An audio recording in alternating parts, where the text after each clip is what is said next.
Hola, bienvenidas a este conversatorio. Hoy hablaremos sobre victimología y el papel que cumple el psicólogo jurídico en víctimas del desplazamiento y la desaparición forzada. Para empezar, es importante tener en cuenta qué es la psicología jurídica, y esta es una rama de la psicología que trata de aplicar los conocimientos y técnicas básicas y experimentales de la psicología del estudio de la conducta humana dentro de campos judiciales. Asimismo, dentro de la asistencia de víctimas, tribunales, teniendo en cuenta los conceptos de derecho y psicología. De la mano con esto encontramos la victimología. La victimología es la identidad como una de las especialidades de la psicología jurídica que se encarga del estudio y gestión de la prevención y el tratamiento en los procesos que conllevan el establecimiento de las condiciones de quienes han sido sujetos pasivos de circunstancias que les cambian la vida y que son víctimas de una violación de sus derechos humanos. Asimismo, esto permite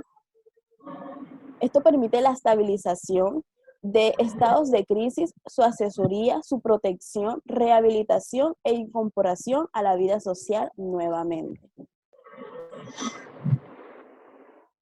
Teniendo en cuenta esto, ahora es importante hablar sobre victimización. Bueno,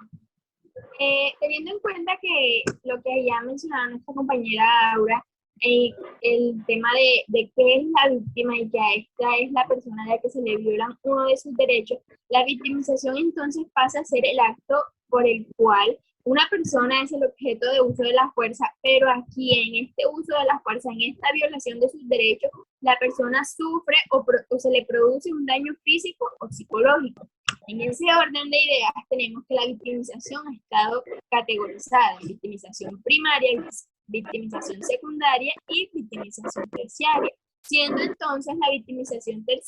primaria, el daño o consecuencia original de la acción cometida que afecta a la víctima original del delito, o el accionar dañoso. En este caso, resulta la primaria la mayor incidencia en los casos de actos de violencia. Ese orden de ideas, resumidas cuentas, la victimización primaria es el plano donde se comete el delito y existe una víctima a la cual se le ha violado los derechos. Y así pasa a ser la victimización secundaria, que es la respuesta más que todo del sistema legal a las expectativas de la víctima y la actitud que ésta toma ante el mismo. Esto se convierte en realidad en un indicador importante de la eficacia de la justicia para la víctima, y por esto más que todo se le denomina de victimización, el cual tocaremos más adelante, un punto muy importante, para referirse a los nuevos sufrimientos de la víctima. Y cuando hablamos de nuevos sufrimientos de la víctima, hablamos de todos esos posibles daños psicológicos o físicos que surge la víctima durante todo este proceso penal que en el delito consiste. Y la victimización terciaria, por última, se interpreta como la acción o resultado dañoso que sufre el delincuente, o para ser más preciso, la victimización por parte del sistema legal del victimario mismo, es decir, la fase instructiva jurisdiccional y la ejecutoria de la sentencia. Bueno, como mencionaste, también es importante hablar sobre revictimización. Bueno, este término se refiere a las personas que son víctimas, ya sea por segunda o otras veces, en diferentes momentos, ya sea por el mismo delito que se le cometió al principio o por otro delito diferente. Bueno, ahora hablaremos, ¿sí?, sobre el desplazamiento forzado y sobre la desaparición forzada. Empecemos con la desaparición. Ok, bueno, hablaremos un poco acerca de lo que es la desaparición forzada, como acaba de mencionar mi compañera, y sobre el desplazamiento forzado. Entonces, que Colombia haya vivido una guerra permanente durante los últimos 50 años, eso es un hecho pues que todo el mundo conoce y que no es ajeno pues a la realidad en la que vivimos, ¿cierto? Entonces, la desaparición forzada constituye una violación de los derechos, los cuales son cometidos a través del Estado o de sus agentes, o a través de grupos de personas que actúan con la autorización o el apoyo del Estado. Esto se considera una desaparición forzada, la desaparición forzada se considera un crimen de lesa humanidad. Bueno, también es importante resaltar cuáles son las características principales de la desaparición forzada. Entonces, la desaparición forzada es una violación múltiple y continua de numerosos derechos humanos de las personas, como lo es el derecho a la libertad, el derecho a la seguridad, el derecho a la integridad de la persona. Bueno, este trato humano o prohibición o tortura es un delito indescriptible, lo que supone que es un delito de acción penal y que se deriva pues, con el paso del tiempo. Es muy importante conocer la diferencia entre la desaparición forzada y el secuestro, ya que muchas veces se suele confundir porque los dos privan a la persona de la libertad, pero en la desaparición forzada, este secuestro se refiere a la privación de la libertad sin que exista una negativa de reconocer dicha privación de la libertad. En cambio, con el secuestro se priva de la libertad a la persona, pero muy comúnmente siempre se hace con un propósito. Y por lo general es una privación transitoria, o sea, no se demora tanto como la desaparición forzada, que muchas veces pues termina en muerte. Pues la mayoría de veces termina en la muerte o en la desaparición completa de la persona. Bueno, también es muy importante mencionar que existen normas internacionales que prohíben este tipo de delitos. La primera es la desaparición forzada de personas prohibida por el artículo 12 de la Constitución Política de Colombia. También existe la desaparición forzada. Bueno, también dice la Constitución que la desaparición forzada es un delito prohibido en la Ley 569 del 2000, corregido en el artículo 165 del Código Penal colombiano. Internacionalmente también se prohíbe y se sanciona la desaparición forzada en la Convención Internacional de Protección de todas las personas contra la desaparición forzada, la cual Colombia aún no ha aceptado o ratificado pues esta ley. Pero muchas veces se recurre a esta cuando de pronto el Estado no está al atento o muy pendiente de lo que está pasando. Entonces muchas veces se recurre a esto. Bueno, a continuación entonces hablaremos de la desaparición, del desplazamiento forzado. Bueno, yo quisiera decir algo sobre el desplazamiento forzado y de forma muy global el concepto desplazamiento forzado hace referencia a esas personas o a ese grupo de personas que es obligado a huir o abandonar sus hogares de lugares donde están habituados, particularmente como resultado del conflicto armado, situaciones de violencia generalizada o violación de los derechos humanos. Según la ONU, declara este concepto. Sin embargo, para nadie es un secreto, como lo venía diciendo nuestra compañera Valentina, que el desplazamiento forzado y todo lo que ha llevado aquí Colombia, la historia de violencia, no es un secreto para nadie y que recurre a muchos factores, ya sean políticos, económicos o sociales, y por eso es muy importante que tengamos en cuenta que el desplazamiento forzado no obedece únicamente a la presencia de actores armados o de grupos al margen de la ley, sino que también está ligado a la tenencia de las tierras y a los intereses de grandes propietarios territoriales. Algunos investigadores sostienen que la violencia es una herramienta que facilita la expropiación de la tierra para destinarla a mayor medida a la explotación extensiva de ganadería y menor producción, a producción industrial, al comercio y a la destrucción de macroproyectos infraestructurales. Y así es como se establece una relación entre el desplazamiento, la violencia y la apropiación de las tierras como consecuencia del ejercicio de violencia sobre la población rural. Es decir, nosotros en este momento nos estamos concentrando también en esos grupos al margen de la ley que expropian a esas personas, ya sea para tener esos territorios, ya sea de cultivos o para cualquier índole que sea su causa, y vemos que desplazamiento forzado lleva consigo un factor que es la violencia y así mismo se entrelaza la violencia, la apropiación de tierra y por eso se causa el desplazamiento forzado. Hay una variable muy importante a analizar entre este análisis, como por así decirlo, infinito del desplazamiento forzado y es la variable de la migración, porque la migración se convierte en un componente muy importante del desplazamiento forzado, ya que las víctimas de desplazamiento forzado por grupos al margen de la ley suelen migrar al casco urbano y de esa forma su adaptación al medio urbano es un poco compleja, además de que no se les brinda una ayuda, de que ellos vienen sin nada y sin saber muchas cosas, entonces es una variable que se debería analizar mucho más a profundidad en otra ocasión, pero sin embargo lo que queremos enfatizar del desplazamiento forzado es la manera en la pues queremos enfocar que el desplazamiento forzado hace referencia a esa expropiación que le hacen a las personas de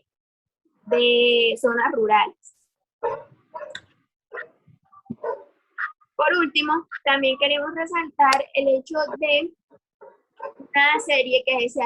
se ha realizado aquí en Colombia, que se llama Una Nación Desplazada. Una Nación Desplazada es la nueva serie del Centro Nacional de Memoria Histórica y Unidad para la Atención y Reparación Integral de las Víctimas, y esta surge como una respuesta a los requerimientos elevados por la Corte Constitucional en el contexto de la violencia contemporánea. Más de 6 millones de personas se han visto forzadas a desplazarse dentro y fuera de su territorio nacional, los cuales han sido obligados a abandonar sus hogares, sus tierras, sus bienes, sus costumbres, entre otras cosas.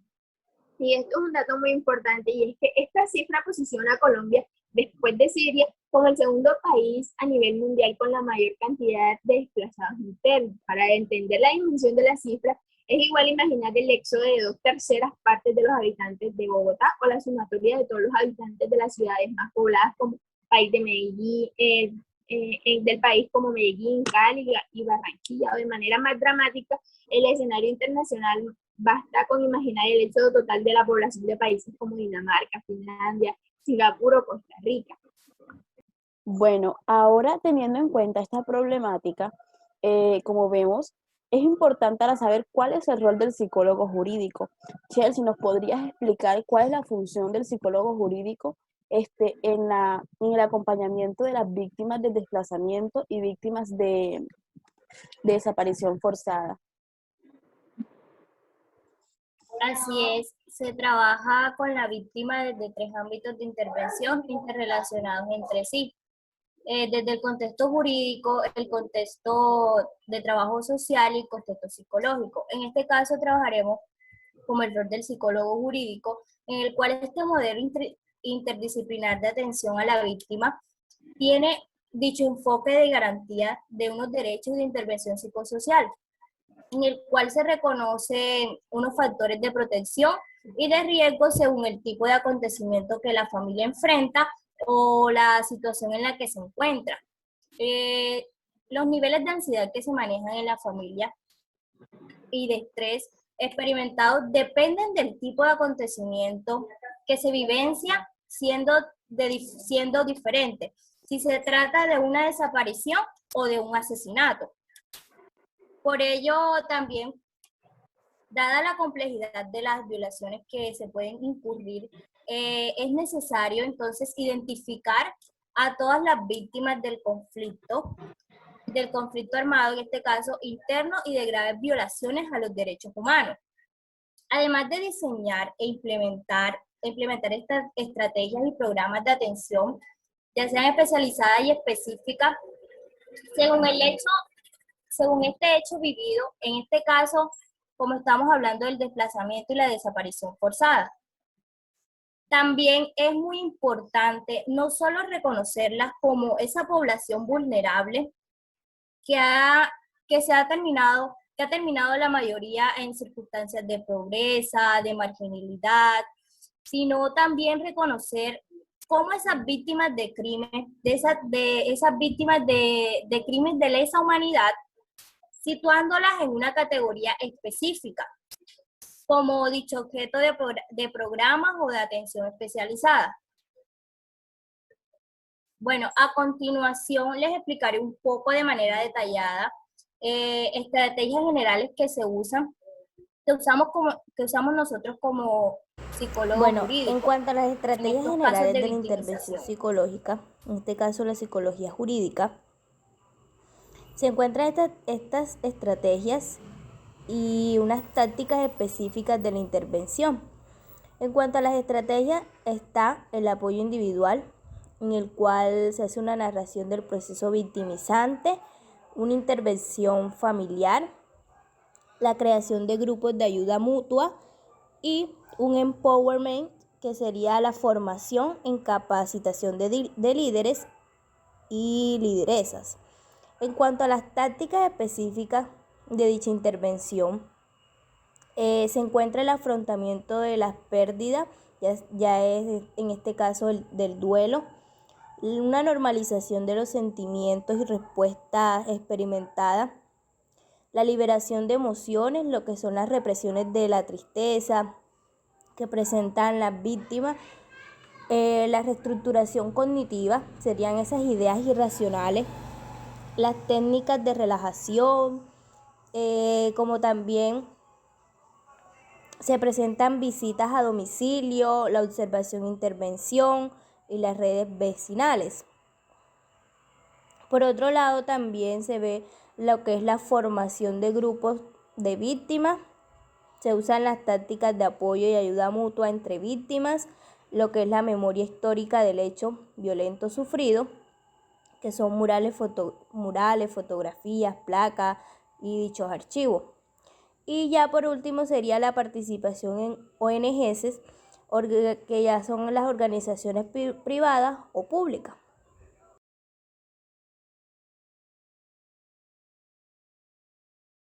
Bueno, siguiendo esto, también se dirige a favorecer esa recuperación como con una movilización de estrategias de afrontamiento y de dichos recursos individuales, ya sean individuales, familiares y sociales, hacia las víctimas, pues encaminándolos a la construcción de un nuevo sentido de vida como ese actor social que somos, previniendo como ese actor social de los cuales somos, previniendo mayores daños psicológicos por falta de atención psicosocial. Y pues ya de manera en general, la intervención psicojurídica debe contar con un componente de asistencia social, ya que no es posible establecer esas emociones si se permanece en dichas condiciones de, ya sea de asedio, de amenaza, de impunidad, y tampoco es posible hablar de salud integral si la persona padece ya sea de frío, de subalimentación, y es recomendable atender estos niveles básicos ya que favorece en sí la intervención cognitiva y afectiva. Asimismo, pues se tomará en cuenta el elemento ya sea de protección, ya que estas víctimas, por su interés y participación en el proceso, pueden resultar amenazadas y por este hecho tiene prioridad para que se les proteja su intimidad y se garantice su seguridad y la de sus familiares. Perfecto, Chel. En definitiva, podemos decir que la atención integral se orienta a potenciar desde una perspectiva psicojurídica estilos positivos para afrontar los hechos de violencia, pues que a la verdad son derechos de la verdad, la justicia, la reparación en el marco de procesos judiciales. Y también es importante resaltar la intervención que se dirige a promover esquemas de solución de los problemas y de toma de decisiones en el objetivo de prevenir eventos de revictimización o incluso de segundas victimizaciones.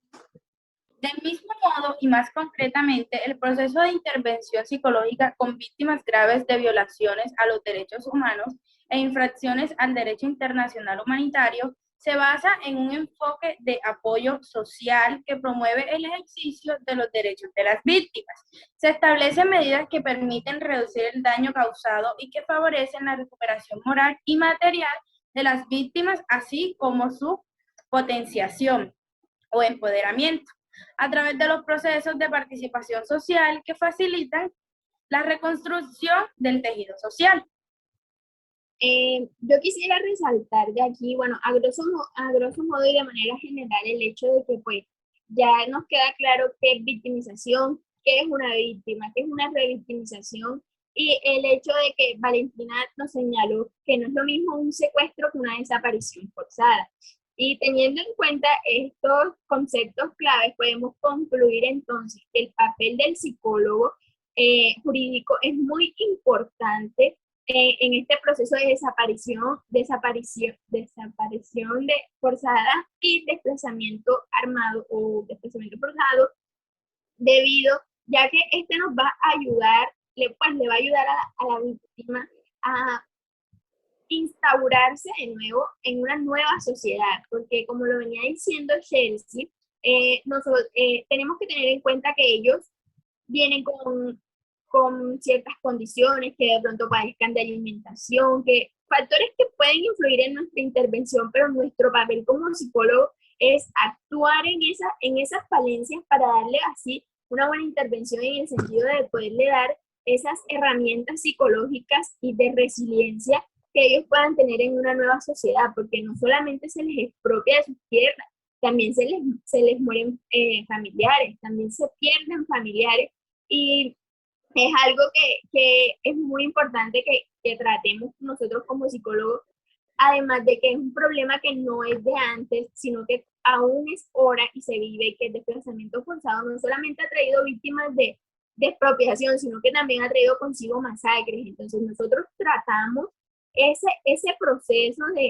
de duelo, por así decirlo, de una u otra forma nosotros lo tratamos, y que también hay que reconocer que no solamente somos independientes, que también nosotros tenemos un trabajo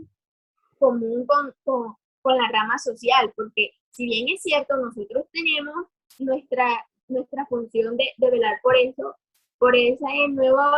comienzo de las familias, también es cierto que nosotros también debemos actuar en sociedad y vamos a encontrarnos no con una sola persona, sino con varias personas y con personas que han vivido experiencias muy dolorosas, y a eso es lo que nos enfrentamos. Entonces, como el llamado a nosotras como psicólogas en estos momentos, estas estudiantes de psicología en estos momentos, es entender que el papel del psicólogo jurídico va más allá de tratar a una víctima, hacerla, sensibilizarla y sensibilizarnos nosotros, porque nosotros también vamos